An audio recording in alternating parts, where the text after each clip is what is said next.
अस्सलाम वालेकुम मेरी यूट्यूब फैमिली, खुश रहें अपने लिए और अपनों के लिए।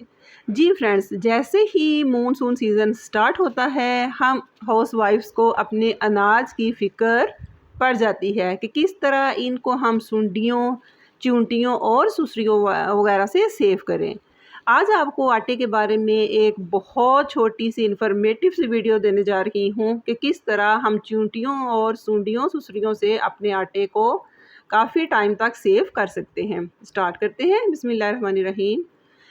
फ्रेंड्स, पहले तो कोशिश करें कि आजकल अगर आप चक्की से आटा मंगवाते हैं तो उसको थोड़ी मिकदार में मंगवाएं।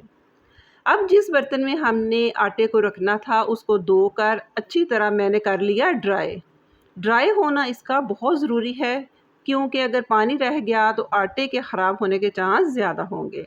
अब 1 टीस्पून हम लेंगे कुकिंग ऑयल और उसको जिस बॉक्स में हमने आटे को सेव करना है इसके किनारों पर अच्छी तरह लगा देंगे। नीचे तक लगाने की बिल्कुल ज़रूरत नहीं है।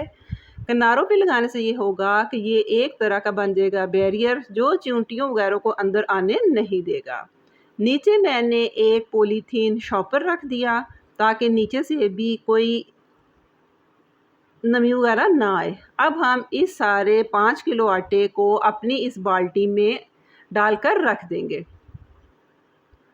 ये छोटी छोटी एहतियातें हैं जो ना सिर्फ हमारे अनाज को बताती हैं, मनी सेविंग है, टाइम सेविंग है।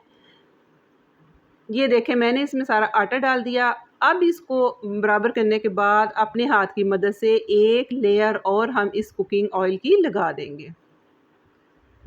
इससे आपका आटा, चावल वगैरह बिल्कुल भी ख़राब नहीं होंगे। इससे पहले मैंने एक वीडियो चावलों को सेव करने की बताई थी, जो माशाल्लाह से आप लोगों ने उसको बहुत ज़्यादा सराहा, उसको आज़माया और चेक करने के बाद मुझे इस पे अच्छे-अच्छे कमेंट आए।